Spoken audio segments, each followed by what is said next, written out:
Hey, this is Gallery, and I wanted to share some tips and tricks to being successful in Star Citizen in the face of bugs and glitches. I put this together to show some new players things to avoid and how to navigate while the game is still in development. To begin, I'd like to make sure that everyone is aware of the Moby-Glass bug that prevents people from seeing the planets on your map. You'll notice that no planets show up the first time you open your Moby-Glass after loading the game. Simply close your Moby-Glass and reopen it with the F2 key to properly load the planets.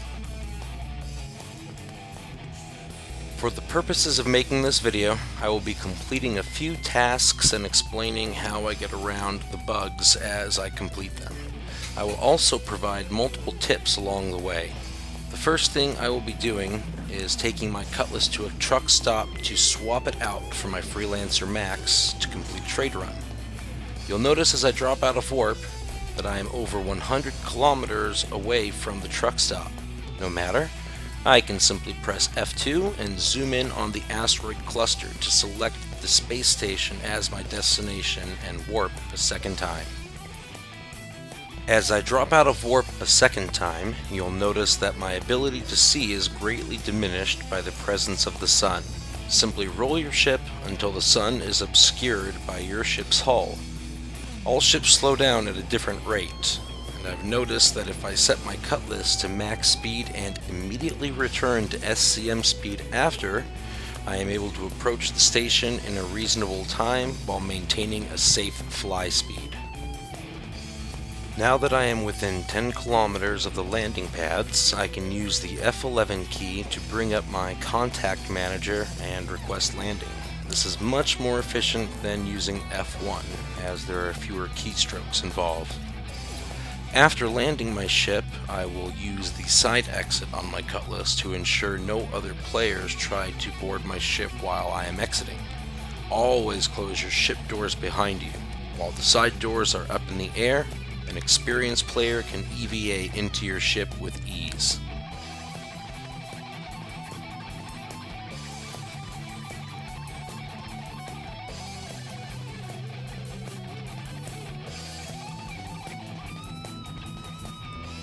Now I will claim all ships that are currently spawned at different locations so that no matter where I go, I will be able to call any of my ships without waiting for a spawn timer. You may want to take note that as my Freelancer claim reduces in time, the amount of credits required to expedite the claim reduces with every second.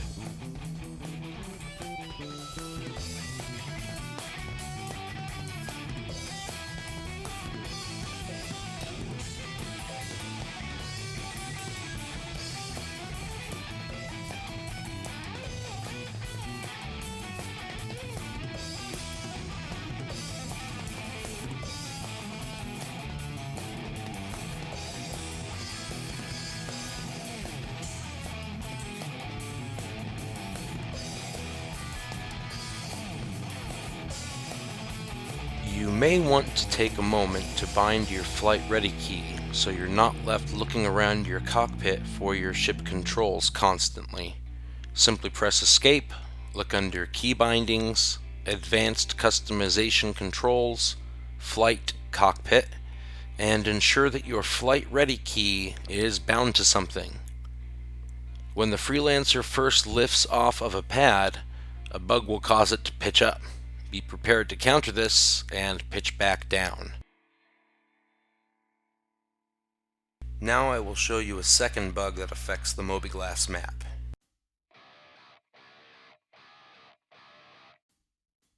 Here I am double-clicking on Hurston to zoom into it, rather than scrolling in on the planet to make it bigger. From the map, any planet you zoom in on in an attempt to set a destination will disappear if you zoom too far into it. To resolve this issue, zoom back out to the full solar system by double-clicking your right mouse button, and then double-click your left mouse button on the planet which you'd like to examine further. You can now zoom in. Notice that when I click to the side of the planet or moon, the locations on the body disappear from view. If you are having trouble locating a place on a planet, make sure that you click off of the planet and then back onto it.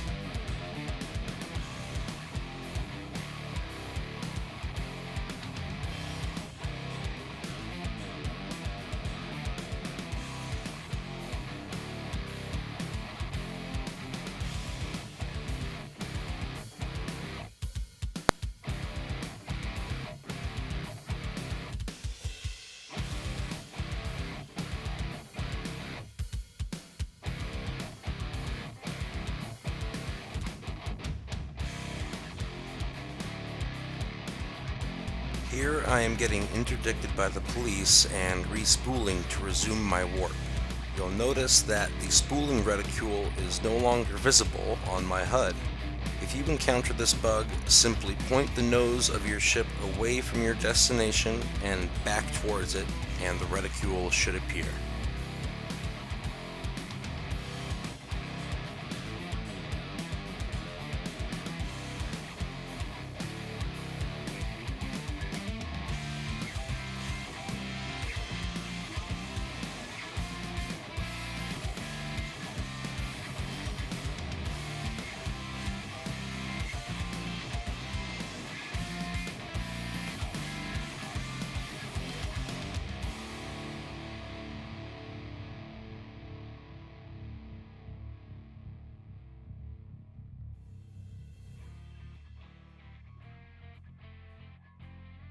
When landing on a planet, a bug will cause your destination marker to disappear from your HUD once you've dropped out of warp, leaving you blind while making your entry. To resolve this, open your mobiGlas map with F2, click on Clear Route, and then Set Route. When you close your mobiGlas, you should now have a marker for your destination, but with no distance. To get this information, begin spooling your quantum drive, turn it back off, and quickly nose away from your destination and back to it.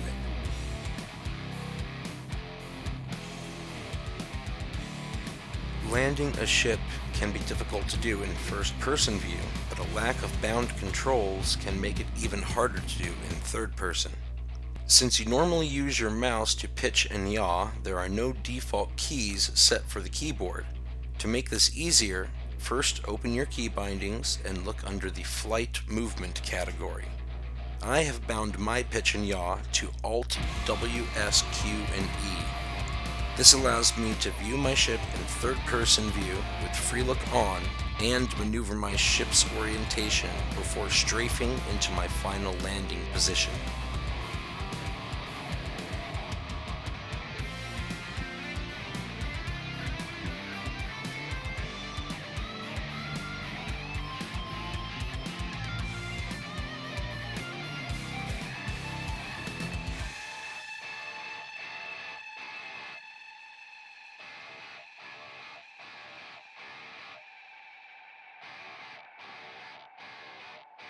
When interacting with objects that have only one option, there is no need to hold your F key to view the menu. Simply tapping the F key once will allow you to choose the default interaction option without viewing the menu. That's all for this video. If I decide to make a second one, I will cover weapon bugs, mining, FPS, tricks to not die, character desync, and landing at Lorville. I don't care if you didn't like my video, and please don't subscribe to this drivel.